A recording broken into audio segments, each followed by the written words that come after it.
There's no doubting the Indianapolis Colts have one of the best defensive tackle duos in the NFL with DeForest Buckner and Grover Stewart. So, what can we expect out of these two in 2024? How does Rayquan Davis help the rotation? And where does the unit stack up in the AFC South? Let's talk about it. Welcome to the Horseshoe Huddle Podcast presented by Fan Nation on SI.com, part of the Fans First Sports Network. My name is Andrew Moore, and as always, I'm joined here by my fellow analyst and co-host here at Horseshoe Huddle, Drake Wally. Drake, defensive tackles tonight, one of the strongest position groups for the Indianapolis Colts. And in my opinion, it got better in the offseason, adding Rayquan Davis to an already stacked unit. But obviously, when you talk about defensive tackles for the Colts, you start with DeForest Buckner and Grover Stewart. And when training camp begins, 2 weeks from today, by the way, is when players report for camp. Buckner and Stewart are going to be there, ready to make a statement. And you just know that you can count on these two if you're an Indianapolis Colts fan. Yeah, and it's so pivotal to have two guys like that because it's not, I mean, it's rare enough to have a dominant defensive tackle, but it's even harder and more, crucial if you can get two of those guys, like Buckner and like Stewart. So they've added depth. We thought they needed depth. Last year, they showed a lack of that. So there was an important signing made that we'll get to talk about. We'll, of course, get to talk about the two that everybody knows about. But then we'll get to dive into some of the maybe lesser-known guys that are going to either have to step up or they'll potentially have a chance to shine in 2024 because this was a real Achilles heel once Grover Stewart was, gone with suspension for 6 games. Exactly. We know what you're getting out of DeForest Buckner, but when Grover Stewart did go down, he was very much missed in the middle of the defensive line. The Colts really didn't have a backup, and that's why they went out and got Rayquan Davis to help take some of that pressure away and give Buckner a rest as well. But yeah, tonight we're going to dive into the defensive tackles, talk about what to expect out of DeForest Buckner and Grover Stewart this season, what Rayquan Davis's role is going to be, even talk a little bit about Adetomiwa Adebawore going into a big year 2 for him. And then, of course, as we've done with every one of these positional previews, we're going to talk about where the Colts stand in the AFC South with their defensive tackles. So as people come into the chat here, we've only got one comment so far, but it's our good friend Sean Conkright. Good to see you, fella. I know Stats Matt isn't going to be in here because he's a slacker this summer, but Sean definitely isn't. Sean is in here every single night. We appreciate you. We appreciate everybody that's joining us through the dog days of the off season. But like I said, training camp just 2 weeks away, and then we get to start talking about 2024 Colts football once again. But we really appreciate you guys, and if you haven't done so, we'd love for you to follow us on all of our socials, like Horseshoe Huddle on Facebook, follow at Colts on FN on X, and subscribe right here to the Horseshoe Huddle YouTube channel. Hit that bell so you know when Drake and I go live, normally every Monday and Thursday night, but if we have to switch up the schedule like tonight because I'm going out of town, you don't want to miss a single episode. So, but if you can't catch us live, no worries. We're on Apple, we're on Spotify, Google, wherever you listen to podcasts, you can find the Horseshoe Huddle. So make sure you subscribe, give us a 5-star review so we can reach other Colts fans just like you, and leave a review. That'll help us in the algorithm to reach other Colts fans as well. So Drake, defensive tackles right up there with one of the best position groups for the Indianapolis Colts, in my opinion. And it all starts with number 99, DeForest Buckner. He's a perennial Pro Bowl caliber player, an all-pro caliber player at times, made the Pro Bowl again last year for the Indianapolis Colts.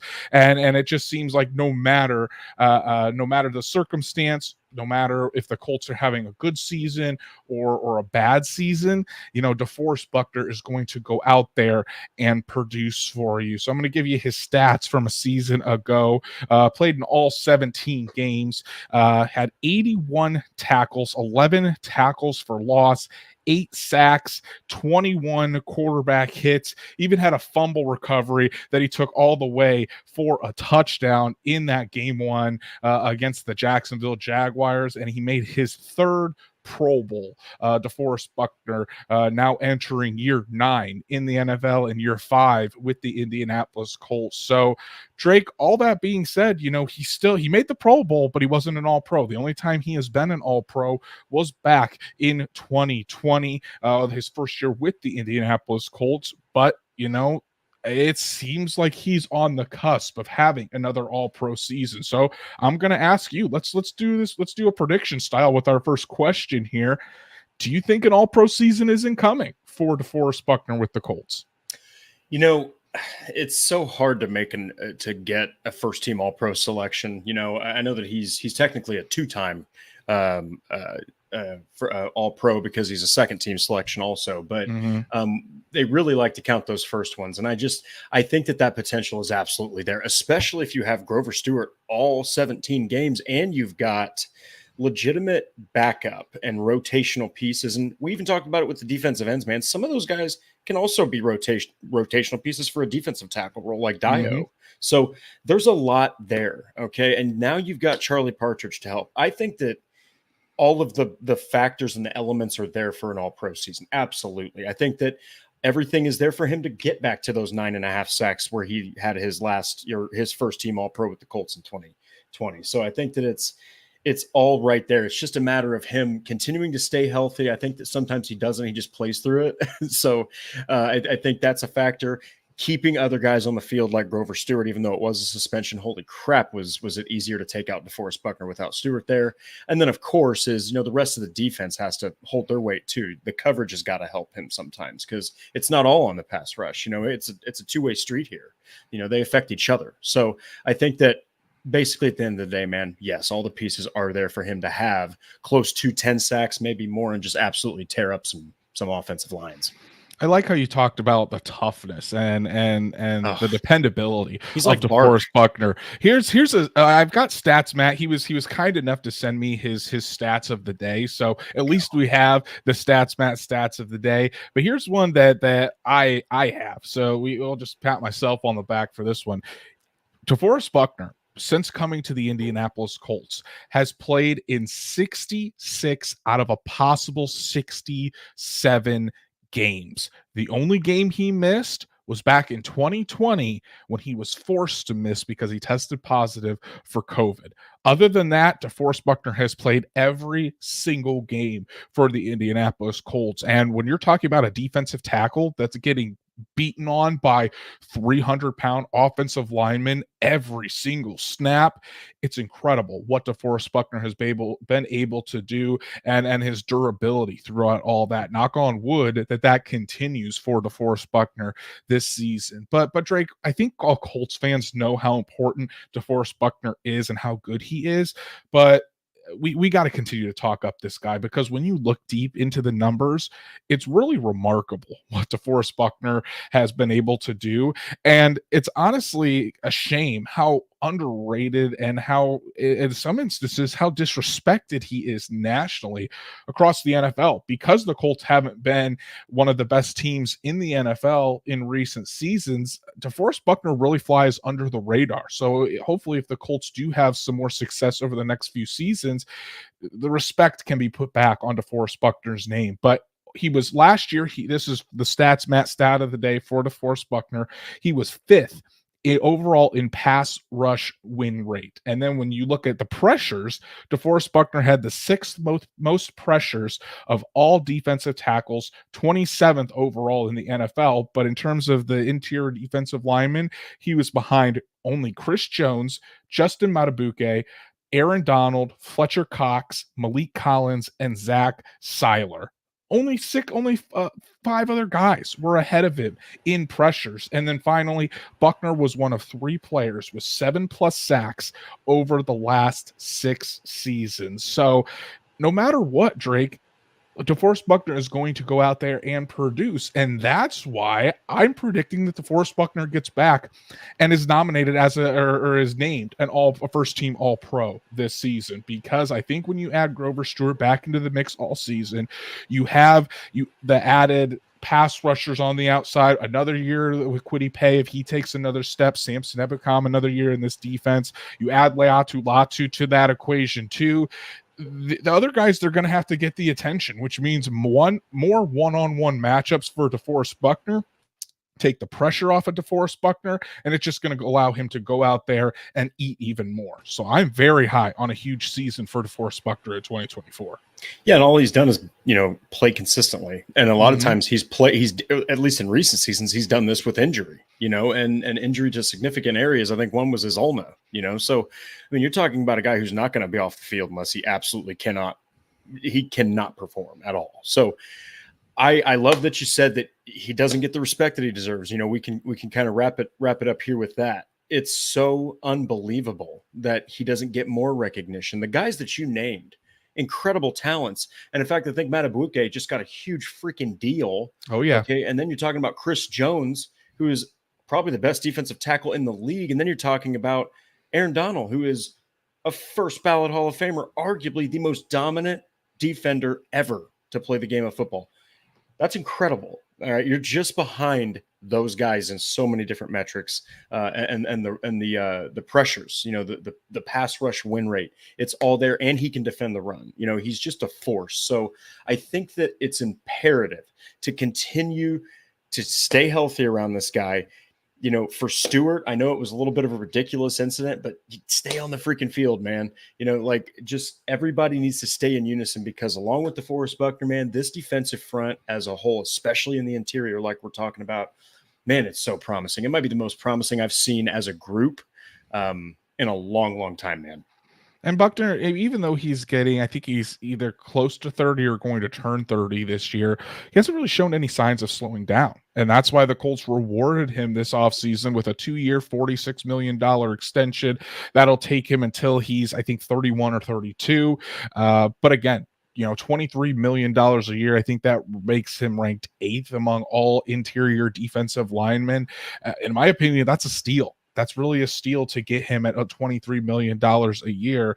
But it wouldn't surprise me at all to see another all-pro season out of DeForest Buckner this season, especially if the Colts have a really good season, go out there and win the division and receive more national attention. That's going to put DeForest Buckner on the radar and get more recognition for those postseason awards. Real quick, one final question on DeForest Buckner, Drake. Is he the best defensive tackle in Indianapolis Colts history? Yes or no? Oh man, that's such a ridiculously hard question. Actually, it might not be. I was going to say, to me, easy yes. Yeah, he is, because when you talk about great defensive front members, you absolutely think of guys like even rotational guys like Raheem Brock, but you really think of Freeney and Mathis. Okay, You don't ever really hear much outside of Tony Saragusa, who was super old school, nowhere near the talent level DeForest Buckner is. So yes, actually, I think he's the best the Colts have ever had. And Goose was more of a nose tackle, more of a one technique. Buckner, that 3 technique, I think easily the best defensive tackle that the Colts have ever had. But let's go to his counterpart next to him there. Let's talk about Grover Stewart. Obviously, Grover Stewart did not have the best 2023, had to miss those 6 games due to a suspension for violating the NFL's performance enhancing drug policy. But when he was out there, he was still normal Grover Stewart. The sack numbers were a little bit down, but he had 41 tackles, 5 tackles for loss, just a half sack on the season, 8 quarterback hits.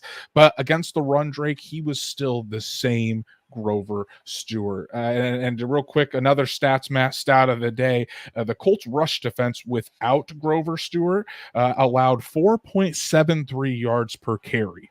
With Grover Stewart, it was 3.81 yards per carry, good enough for 8th in the NFL. So Drake, really, I mean, Grover Stewart's impact in the middle, I think, could be one of the keys to the success of the Colts defense this season, just as it was last season. Grover Stewart staying healthy and being available in the middle, that just opens things so many other things up for this defensive line. So what do you think his impact is going to be this season? And do you think he can become even more of a pass rushing defensive tackle rather than strictly a guy that you're looking at to stop the run?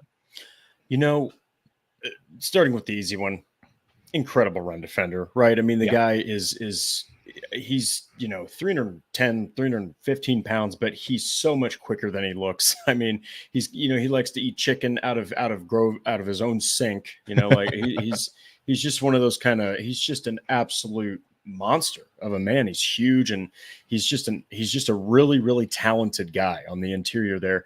So the run defense is never in question. I don't think you're going to see anything more really in the pass rushing from Grover. I think that the sack numbers, I mean, he hit a career high of 4 in 2022. I think that that's his ceiling, and that's okay, really. I mean, it really is, because you had Odengbo, eight sacks, Kwity Paye, 8.5 sacks, Samson Ebukam, 9.5 sacks. Who knows what Leatu Latu can do? I mean, Tyquan Lewis, 4 more sacks there as a rotational piece. So you've got a lot of ability there on the edge, and Buckner is the interior pass rusher. I just don't think you're going to see much more from Grover. Now, his talents, though, in run defense cannot be overlooked, man. I mean, without him, it's a glaring weak spot for the defense. I mean, you're just going to go right there. It doesn't matter who's there. Even Davis, he's not as good as Stewart. There's a reason he's a backup. So I just think that Grover's importance will never change. I don't think his talent will change. I think at some point he's going to regress, but I just don't think you should expect more from him as a pass rusher. Maybe a little bit more pressure. I think that would help out. Yeah, and I think that's what's going to be key for Grover Stewart. Yeah. Because as a run defender, we all know what he's capable of. One more stat of the day here. Grover Stewart was actually tied for second in run stop win rate, despite being the second most double team defensive tackle in the NFL last season, which is incredible. Teams knew they had to double Grover Stewart during run plays and to stop the run, and it didn't matter. He still was out there and dominating against the run. But Drake, I do think that, Grover Stewart, his ability as a pass rusher, it does need to improve a little bit. And I know that's something he's really been working hard on this season. He's even talked about, or this offseason, excuse me, he's even talked about it, that, yes, it can be a force against the run, but I also need to contribute on those passing downs as well. And I don't think it necessarily needs to be the higher sack numbers. 4 sacks, I think that's fine. It's the pressures. That's something that we talked about on Monday with the edge group, is just getting more consistent pressure on the quarterback. And I think if Grover Stewart can do that as well, one of the biggest ways you can affect the quarterback, we all talk about getting around the edge and sacking and pressuring the quarterback that way. But when you hear guys like Peyton Manning and Tom Brady and Drew Brees, they always talk about the worst type of pressure that they hate is directly in their face, because that's what affects them the most. They can't step into their throws. They can't get a clear look down the middle of the field. So if you can have both DeForest Buckner and Grover Stewart just collapsing the pocket inwardly like that, right in front of the quarterback's face, and making them kind of try to leave the pocket that way instead of rushing straight up the field, that's going to have an even bigger impact on the quarterback. So I think if Grover Stewart can incorporate that in his game, again, he doesn't have to be a guy that goes out there, gets you 8 sacks from the nose tackle position. That's not his game. That never will be his game. But exactly. if you can take his pressures up just a notch and, become a little bit more consistent being able to pressure the quarterback, I think that's going to help down the offense or down the defensive line as well. It's going to open up Buckner and allow him to get free. It's not going to allow quarterbacks to sit there all day in the pocket, step into their throws. It's going to have a big impact for this defensive line. And so I think if there's an area to look for that Grover Stewart could improve on, I think it's really just getting more pressure on the quarterback, like the rest of the Colts offense or defensive line is trying to do.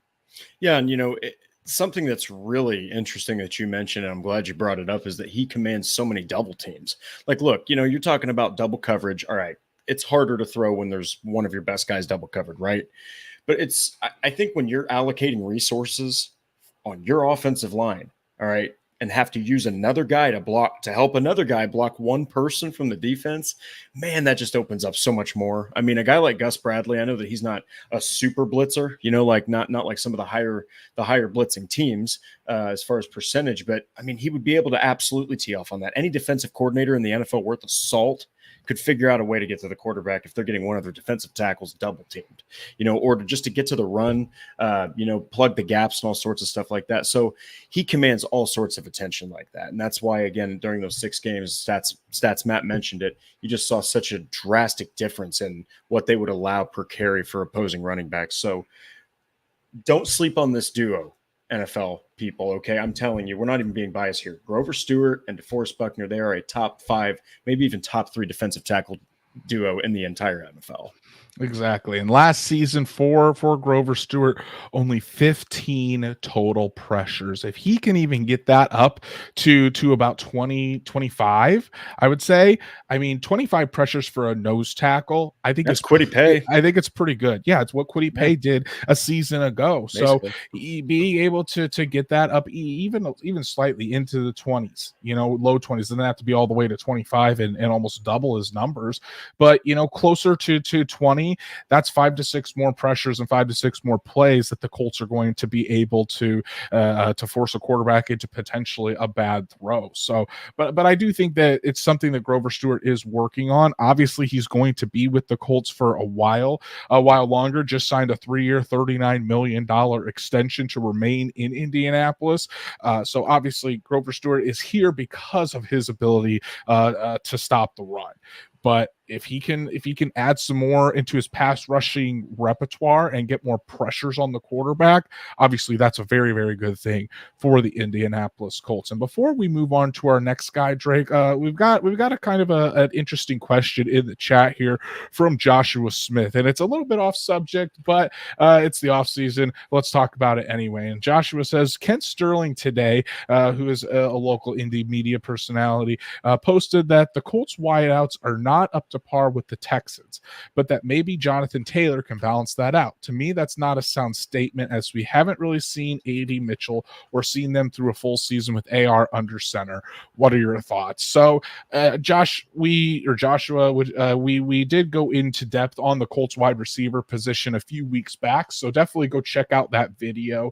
So where we went literally through all the top 6 receivers and really dissected them, and we even compared them to the rest of the AFC South. But Drake, if I remember correctly, I think both of us had the Texans as having the top wide receiver group in the AFC South. And I don't think that's, I don't think saying that the Colts aren't on the same level as the Texans, that's not a slight to the Colts.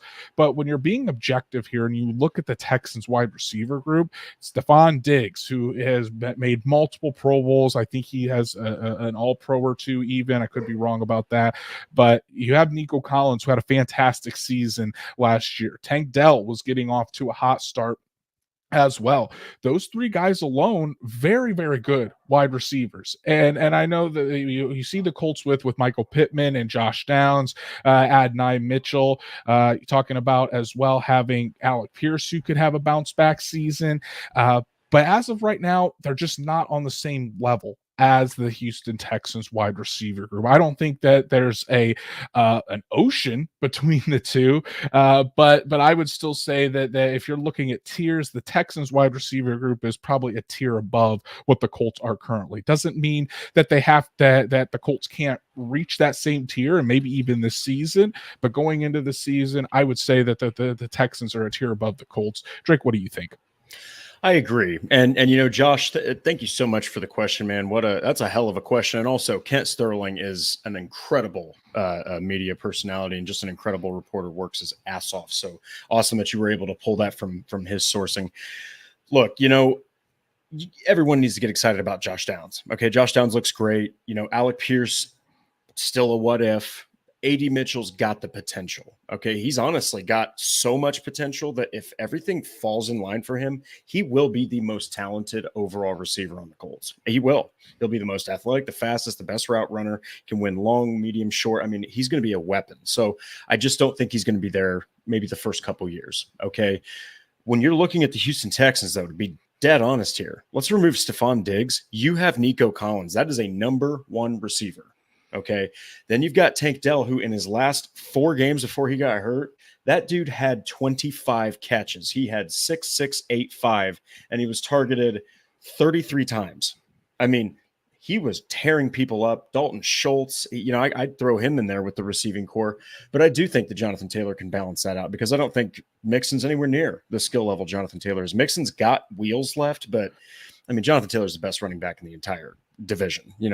So at the end of the day, though, the Colts have got that potential, but Josh, I still got to give it to the Texans, because then you're talking about their depth with Robert Woods and so on and so forth, and Stephon Diggs just really takes them over the top. So we'll see. But right now, the Texans have got the Colts in that regard. Now let's talk about the new addition to the Colts defensive tackle group, and that's Rayquan Davis, who signed with the Indianapolis Colts this offseason. I think his contract was a 2-year, $14 million deal with the Indianapolis Colts. And $7 million guaranteed. And honestly, it's an interesting signing, Drake. One of 2 outside free agent signings that the Indianapolis Colts made this offseason. And I think a big reason why they went out and got a guy like Rayquan Davis is because of what happened when Grover Stewart wasn't in there. When Grover Stewart was suspended, like I mentioned earlier, the Colts run defense went from 3.81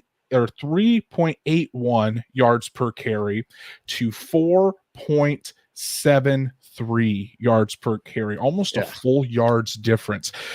Because when Grover Stewart went out, they had Taven Bryan and Eric Johnson in there trying to replace Grover Stewart. It didn't work out very well. You bring in a guy like Rayquan Davis, who is a massive human being, 6'7", 335 pounds. He's as tall as DeForest Buckner, and he weighs more than Grover Stewart. Just a monster defensive tackle, and he's a guy that honestly you can play a little bit at 3 technique and a little bit at 1 technique. I think primarily he'll be the guy that comes in and gives Grover Stewart a little bit of break. He's going to be that nose tackle. Last season, 28 tackles, only 2 tackles for loss, half a sack. So he is more of a run stuffer. But when you look at his pressure numbers, Drake, 24 total pressures for Rayquan Davis a season ago. That's where you would like to see Grover Stewart get to, those 24 total pressures. So when you look at Rayquan Davis and what he can be for this Indianapolis Colts team, how important do you think it was for the Colts to go out and sign Davis to this contract and really bring him in to help complement Buckner and Stewart? I think it was far bigger of a signing than anyone, may see on the surface. And look, when you see the signing, you're like, okay, depth guy, right? But when you cover the team, when you watch this team like we do, you see huge holes where they are, especially with the camera the way it is. You can see especially over the top, and you would just see Taven Bryan just get absolutely manhandled. That's not going to be the case with Rayquan Davis. Bryan is a designated pass rushing specialist. That's just what he is on the interior. He's not going to be very good in the run. And when he had to be exposed too much to the run game of any, opposing team, he just got destroyed. And so just to give you an idea right now, you're talking about 23 total pressures. Bryan had kind of similar to the same rate, about 1 pressure per 10 snaps, 11 snaps. But my goodness, man, it's night and day in run defense. And McKelvin Najim also played, I think, a couple snaps. And he had 47.7 run defense per Pro Football Focus. But outside of Buckner and Stewart, man, it's an abyss. Nobody else was even subpar. Like, they were just bad, really. So I think that this is huge. I think you got a guy that size, that kind of style. He played alongside one of the best defensive tackles in the game in Christian Wilkins. They're in Miami before he goes off to the Raiders. So he knows what it's like to play next to elite level, talent. And he gets to do that now with 2 guys. Man, I think it's going to get overlooked. He's going to maybe get 2 sacks. He's going to get kind of what he did in Miami last season. Real kind of, ho-hum numbers, but it's going to be these metrics like Pro Football Focus and the run grades and the gaps he's going to plug up and force guys to make decisions. And before you know it's over, it's going to be those kind of plays that aren't very glamorous where he's going to show his worth. I promise you. He just adds strong depth to this, to Yes. the interior of the defensive line, where you don't have to rely on DeForest Buckner and Grover Stewart all the time. And speaking of that, I know Rayquan Davis fits the mold of a nose tackle, and that's probably the one technique where he's going to play mostly with the Colts. But another reason the Colts brought in Rayquan Davis is so that way they could rest DeForest Buckner a little bit. The Colts have been trying to do this for years, and we mentioned it earlier in the show, how durable and how often DeForest Buckner is out there. And when he is out there, he's not playing 50-60% of the snaps. DeForest Buckner is out there playing 80% of the Colts defensive snaps, which is a lot. And that wear and tear on your body adds up over the years. So the Colts want to make sure they're keeping DeForest Buckner healthy and they're keeping him fresh throughout the season. So that way, if and when they do get to the playoffs, they have a DeForest Buckner that's ready to go out there and attack and be the dominant Buckner that they know he can be. So don't be surprised if you see the two defensive tackles in the game at times being Rayquan Davis and Grover Stewart, with Buckner getting a little bit more rest. So instead of Buckner playing 80% of the snaps, he goes down to about 70% of the snaps, maybe about leaving a little bit lower, around 67% of the snaps. So that way you can keep him fresh. DeForest Buckner is still going to be out there for all the important downs and for all of the important moments of the game. Do not worry about that. But having a player like Rayquan Davis who can play both spots and play at a serviceable level where there's not a massive drop off when either one of those guys comes out, it again just allows the Colts to keep Buckner and Stewart fresher later into the season, which in the long run I think is really going to help them, especially if the Colts make it into the playoffs and start to go and want to go on a long run. You want your top two guys there in the middle as fresh as they can possibly be and as healthy as they can possibly be. So that's something that, again, an underrated aspect of this signing. But if you see Rayquan Davis out there for DeForest Buckner, don't be surprised. It's a part of the plan to try to take some of the workload off of DeForest Buckner during the regular season so that way he can be fresher going into the stretch run.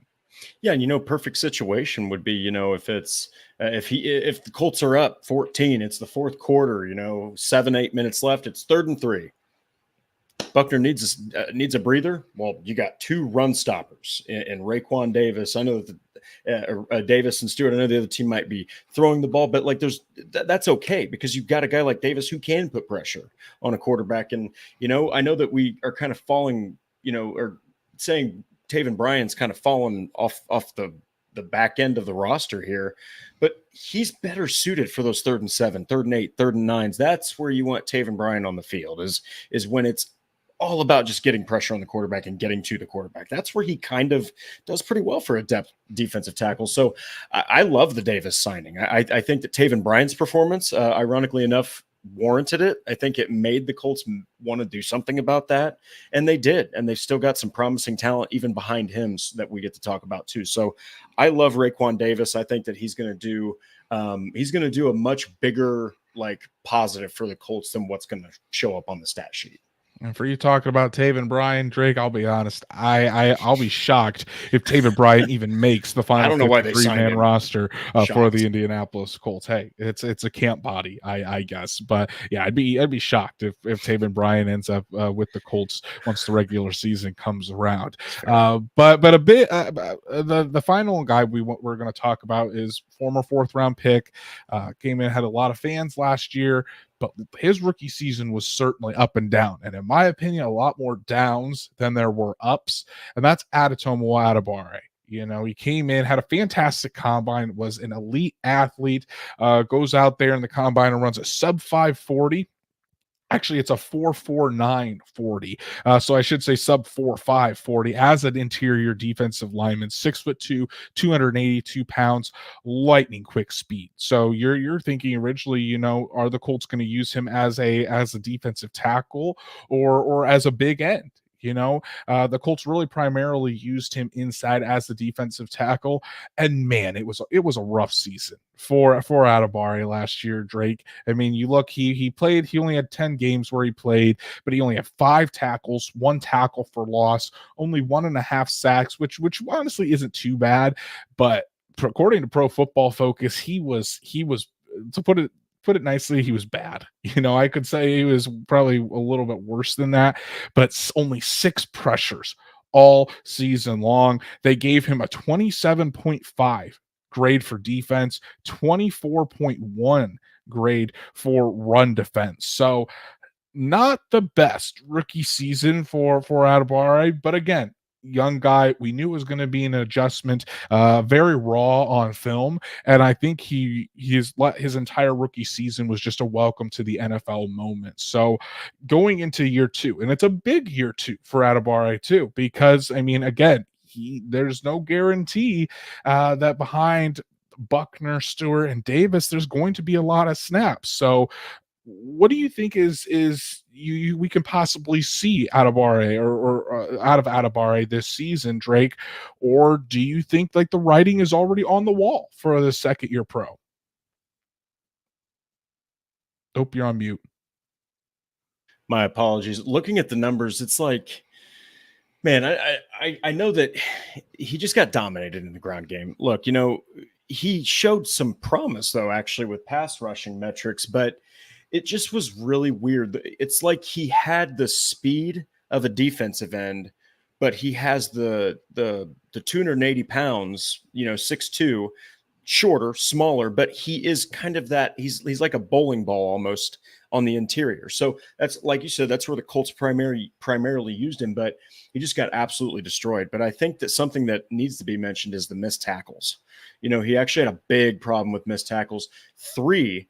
Okay, now we need to take out DeForest Buckner here. I'm going to throw something at you here. So Grover Stewart had, outside of Buckner, who had, by the way, I do have to say this, 841 total snaps. So the next was Stewart with 445. These are the defensive tackles.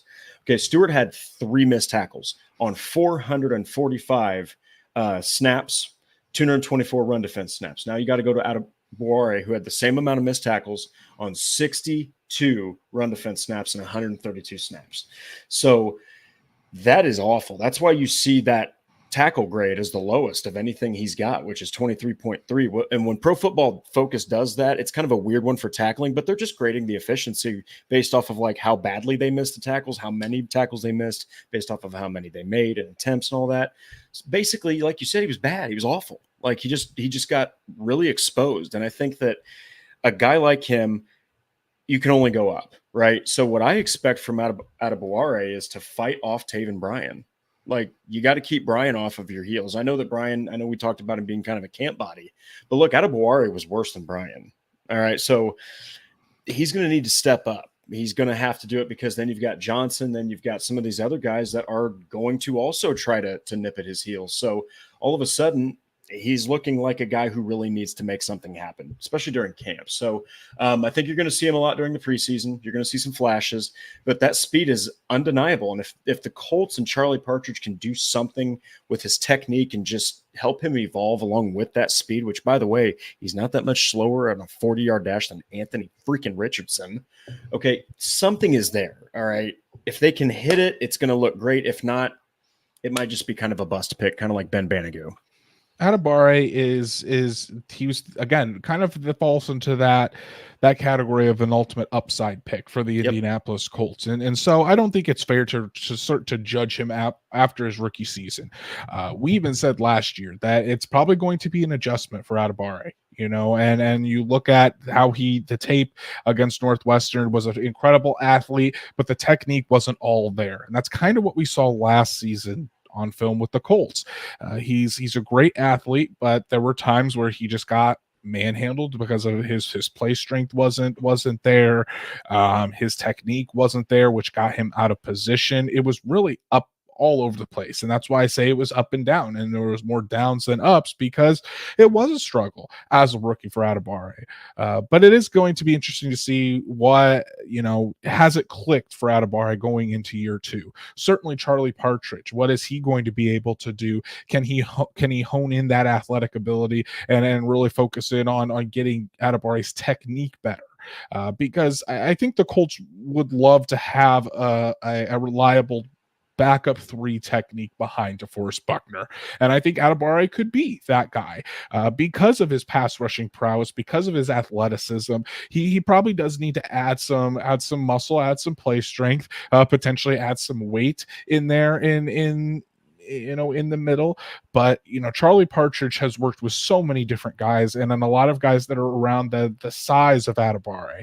So if he can hone in on his technique and really focus in on just kind of adapting to the NFL game, and again adding some weight, adding some muscle to combat those play strength issues, I think in time he can be a serviceable backup, but he's got to start showing some progress this season, because the NFL waits for no one. If he's still struggling mightily, then it's not like he's an entrenched starter with this team and has the benefit of the doubt. The Colts could look to move on and find somebody else to back up DeForest Buckner and be that backup 3 technique. And they already have some guys on the roster that can do that. You could easily put, like I said, Rayquan Davis will likely come in for DeForest Buckner at times. Adetomiwa Adebawore can play the 3 technique. So Adebawore could be at risk of losing some snaps this year, even if he's not able to step his game up. Definitely somebody that I'm going to keep my eye on in training camp to see if he's able to make strides, if he's able to make plays, and just kind of see how he's been able to improve this offseason from year 1 to year 2. Yeah, and we've been talking about it this whole time, man. Competition really does bring out the best. And it's not just the most excited I've seen the Colts fan base in years about a team. It's also some of the best depth, in competition I've seen at certain positions. And defensive front, we already talked about it with all these ends. Well, the defensive tackles are no different, especially since adding Davis. It's going to bring out the best in Adebawore. And look, people, this guy's an athletic monster. Okay, if he gets loose in the backfield, I don't know many ball carriers in the backfield with him that are going to get away from him, basically. So he's got a lot of raw upside, and you're just hoping Charlie Partridge and, the rest of the Colts team also can help him kind of develop that. I think you're looking at his height being a depth guy, but that's what you need, and he was a 4th round selection. So that'd be a pretty good hit if they could actually get that out of him this year. Can still make a hell of a career out of being a rotational depth piece on a defensive line. Exactly. Taekwon Lewis. Trevor Orr says, I think Addy is going to be a 3-year project. He switched positions to the interior. He's undersized, and the interior O-line, D-line is a grown man's game. I would expect him to be a contributor in year 3, and it's certainly possible, Trevor. Yeah. I think that's a good take. Definitely, especially if you can see that progress being made here in year 2, then you think he could probably be a more of a contributor in year 3. But we definitely want to start seeing that here in year 2. And that's why I think it's going to be interesting to see how Charlie Partridge uses him and the steps that he does take throughout this season. So, Drake, we've ran through the top 4 guys on the interior of the Colts defensive line, and now it's time to compare them with the rest of the AFC South. This has been really fun to do for these positional previews, and I think what you guys are going to find is no other AFC South team really matches up with the Colts in this area. So let's run through the AFC South real quick. Obviously, DeForest Buckner, Grover Stewart, Rayquan Davis, and Adetomiwa Adebawore are the top 4 interior defensive linemen. Moving on to the AFC South champion Texans, Denico Autry, who is now on his 3rd team in the AFC South, played primarily defensive end with the Tennessee Titans. I think with the Houston Texans, he'll go back inside to play 3 technique because the Texans already have Will Anderson Jr., Danielle Hunter there. Probably be that interior defensive lineman for the Texans. They also took Foley Fatukasi. I'll get that eventually. Foley Fatukasi from the Jacksonville Jaguars. He's a guy that can come in and play that nose tackle, that one technique for the Texans. Mario Edwards and Tim Settle round out the top 4 for the Texans. Then you go to the Jaguars, and honestly, they've got some nice talent there in the middle there in Jacksonville. Eric Armstead, the Pro Bowler who comes over from the San Francisco 49ers, former teammate of DeForest Buckner's. He's going to go and line up next to one of the best nose tackles in the NFL in Devon Hamilton. You have Roy Robertson Harris as well in the middle, and then second round pick Mason Smith out of LSU. So the Jaguars have a pretty good unit right there in the middle. Then you go to the Titans, who have Jeffrey Simmons, one of the best defensive tackles in the NFL, right up there with DeForest Buckner. Tavondre Sweat, the huge defensive tackle out of Texas, they drafted him with their second round pick. And then you have Marlon Davidson and Keandre Coburn to round out Tennessee's interior. So Drake, when you look at the interior defensive linemen, the defensive tackles for the AFC South, what really stands out to you when you look at the Texans, the Jaguars, and the Titans? Well, I mean, we'll just go left to right. So what starts out for me is the Texans. Danico Autry is an ageless wonder. I mean, the guy just keeps on playing at a freaking high level, and he just will not get the hell away from the Colts. He just loves himself, the AFC South. He's only missing the Jags at this point, and then he's got the whole division I think he's played for. So Foley Fatukasi is more of your run defender, but him and Autry in the middle, that's going to be a formidable duo. There's depth there too with Edwards and Settle, but I mean, Eric Armstead is an absolute monster. All right. I mean, he plays a lot like DeForest Buckner, kind of. I mean, I think him and Buckner are very similar in multiple ways. And so that's a problem right there. Devon Hamilton, still more of your run defender, not a super big time, sack artist or anything.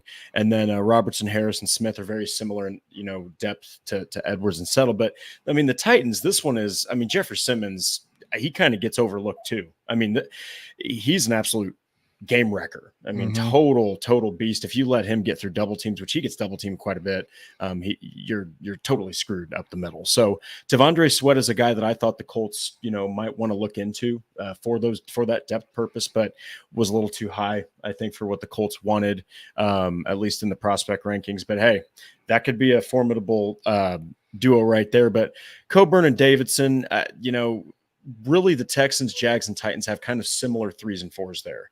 But I do like all 3 of these teams and their interior. Do I think it's as good as the Colts? I really don't. I think that it's pretty hard on this graphic to make any argument that the Texans, the Jags, or the Titans have anything close to DeForest Buckner and Grover Stewart. I think it's like, first, and then you kind of have like a very distant second. Yeah, I would agree, because I mean, when you look at the number ones here, I mean, I would say that you can't really make an argument that Danico Autry is on the same level as DeForest Buckner. I think Eric Armstead is a great defensive tackle, but I still think he's a tier below DeForest Buckner. Jeffrey Simmons, I would say, is probably on the same tier as DeForest Buckner, or close to it. I'd probably give Buckner still a slight edge. But then when you look at the rest of the defensive tackles, I mean, Grover Stewart is probably, I would say, the 4th best on this list. I would say Stewart's better than Autry. I would say that he's better than the rest of the number 2s and so on. So when you look at Buckner and Stewart, it's hard for any of these AFC South teams to top that, because simply put, DeForest Buckner and Grover Stewart are one of, if not the best defensive tackle duo in the NFL. It's point blank.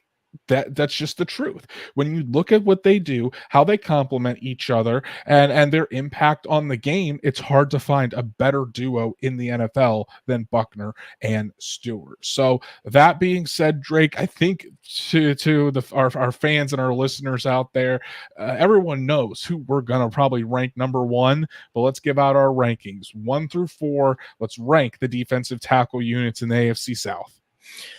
We'll start with 4th. That's going to be tough. I would say 4th is going to be the Jaguars. And I think that it's because Armstead is on an island there, at least for that group. I just don't think that Devon Hamilton is that good. So I think that Armstead's kind of by himself. I would put the Texans as second, actually, because Fatukasi, I mean, don't get me wrong, he can play, absolutely, but he is exclusively a run defender. He's a poor man's Grover Stewart, if we're being honest. And Danico Autry, while he keeps playing at a high level, he's not going to be the guy where you are every single game concerned about him single-handedly destroying your offensive line. Okay.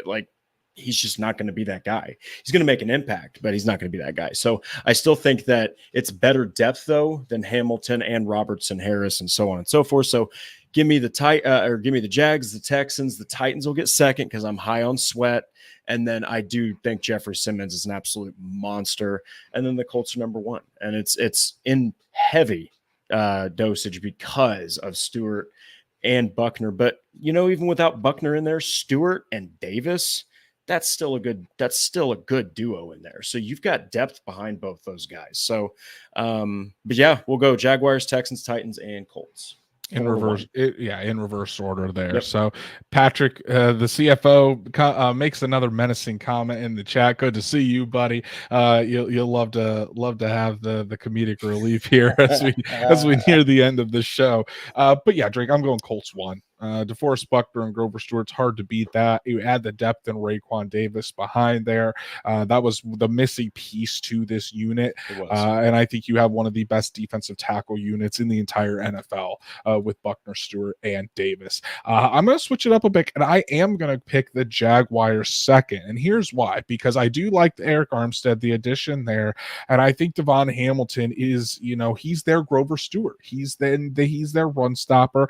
They complement each other really well. And the thing is, Roy Robertson Harris was a starter for the Jaguars in the interior last season. Eric Armstead comes over and he might be reduced to a kind of the backup 3 technique, but at the same time, I think that he could have the same amount of snaps as Devon Hamilton. Hamilton's that run stopper, and then you have Robertson come in and kind of do the Rayquan Davis role, play both 1 technique and 3 technique. And I think the Jaguars have an odd front anyway, so you could see both of those guys out there. You have but likely on pass rushing downs when you have Trayvon Walker and Josh Hines Allen, which he just changed his name, I think, the day after we talked about the edge rusher. So it's no longer Josh Allen of the Jaguars. It's now Josh Hines Allen of the Jaguars. Probably a smart move. When they're rushing the passer, it'll likely be Armstead and Robertson Harris in there. But I like that top 3. I really do. So I'm going to go Jaguars 2. I'm going to go Titans 3. And here's why. Because of Jeffrey Simmons. Because I think he is that good and on the same level. Or close to, I'm not going to say on the same level. I keep saying that, and that's wrong. I think he's close to the level of DeForest Buckner. But Jeffrey Simmons is a dog. He really is. And Tavondre Sweat, he's a massive human being. His RAS was in the tank, but I think he's like 6'4", 6'5", 366 pounds right there in the middle. He's going to just clog up the middle to allow Jeffrey Simmons to go out there and eat. It's going to be very interesting to see how that impacts the middle of the Titans defensive line. But I'm going to go Titans 3, and then I'm going to go Texans 4. I love Danico Autry. I think he is a fantastic player. But again, at some point, Father Time's going to catch up to you. He's 34 years old. Coming in, and he's no longer playing defensive end. He's going back into the interior. How is he going to be able to combat those bigger guards? And then Foley Fatukasi, again, he's a solid player. Would I say he's a great player? Probably not, but he's a solid player. So overall, I think it goes Colts, Jaguars, Titans, and Texans, and I don't think it's very close between the Colts and the Jaguars. I think there's a considerable gap there because honestly, when you look at these other teams, the Texans, their edge group is probably the strength of their defensive line. Same goes with the Jaguars. The Titans, I would say it's probably the interior, but far and away, the strength of the Colts defensive line, at least for now, is the interior there with DeForest Buckner and Grover Stewart. It might even out if Leatu Latu can hit his stride in a year or two. We're talking about one of the best or one of the upper tier pass rushers in the NFL in Latu to go along with Kwity Paye, then you're looking at one of the best defensive lines in the entire NFL, starting defensive lines in the NFL for the Indianapolis Colts. But I at this point, I really don't think there's an argument for any of the other AFC South teams to have a better interior defensive interior defensive line unit than the Indianapolis Colts. Yeah, and a little side note here, I looked up Danico Autry's 2023 season, 11 and a half sacks. So hopefully for the Colts, he does start to regress, because holy crap, that's a lot of sacks for a 34-year-old. But look, you look at this team, it all began the defensive front. We just talked about the ends. We talked about the tackles. It all starts with Buckner and Stewart. And then it just helps the edge guys gobble up sacks. Yannick Ngakoue made his whole season with the Colts off of just thriving, on the same line with Stewart and Buckner. So that internal pressure, man, it is an absolute killer, and it can really help the rest of your pass rush. So if they can continue to do what they do best, I mean, this could continue to be two of the best interior guys and potentially the best duo at it in the entire league when it's all said and done at the end of the year. Exactly. So let's move on to the latest Colts news and rumors before we get out of here for this week. And really only one big one. And the Colts revealed it yesterday. So the Colts, we knew this was coming. The decision was made last August for this change to be made. But the Indianapolis Colts yesterday tweeted out a picture of the new turf. Yes, the Colts revealed that the new turf has been installed at Lucas Oil Stadium. It's called Hellas Matrix Turf.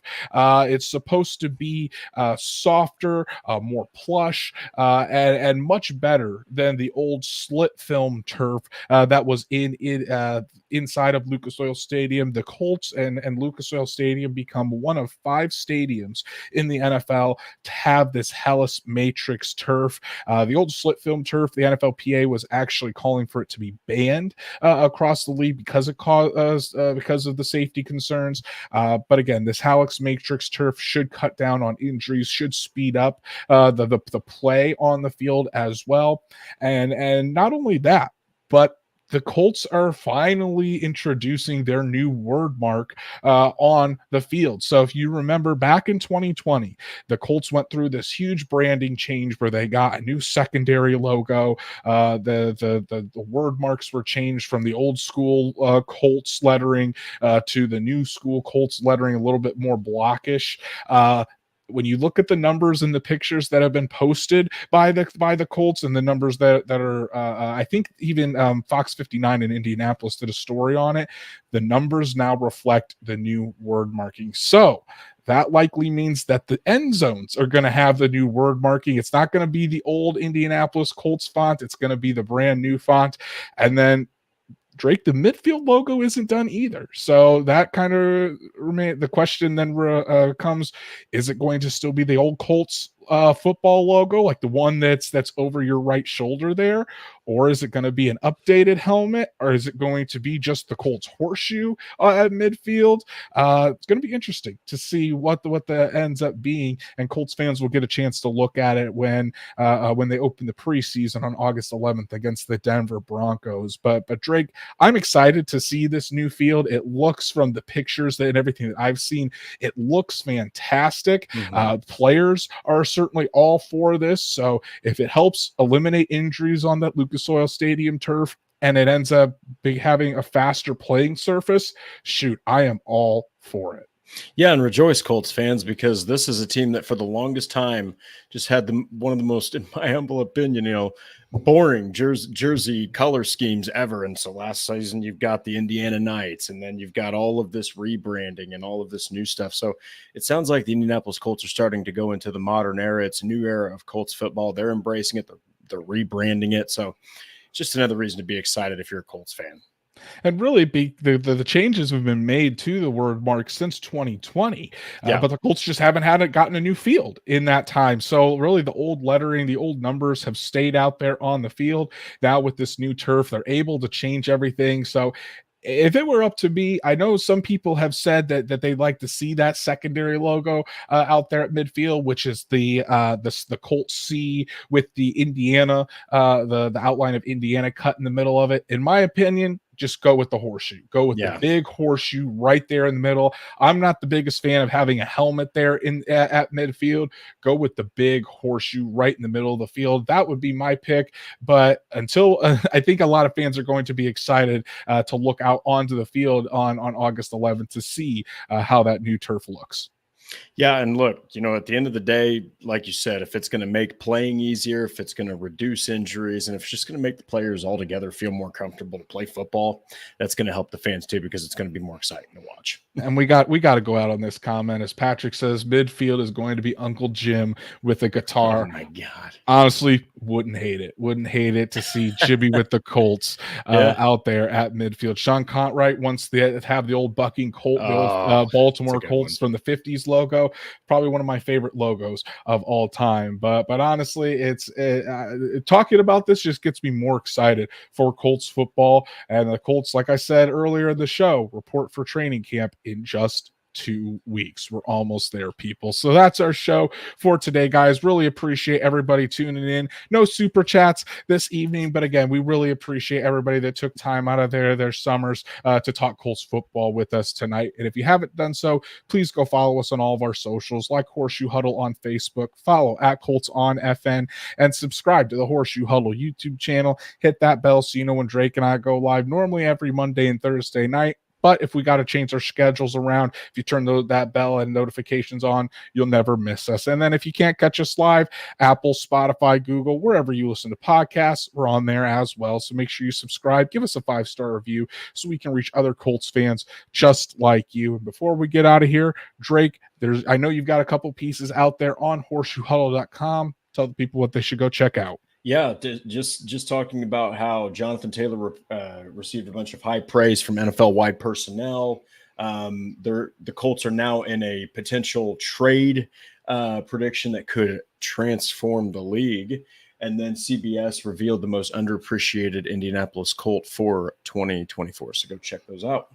Yeah, good fun pieces to read. For myself, Anthony Gould's rookie files came out on Tuesday. Really interesting story about how he moved across the country, grew up in an Army family, and how that shaped him. Really fun story to write about. And then I have Jalen Carlisle's. His rookie files will be dropping on Horseshoe Huddle tomorrow. So make sure you check that out, as well as everything else by our fantastic writers and colleagues at horseshoehuddle.com.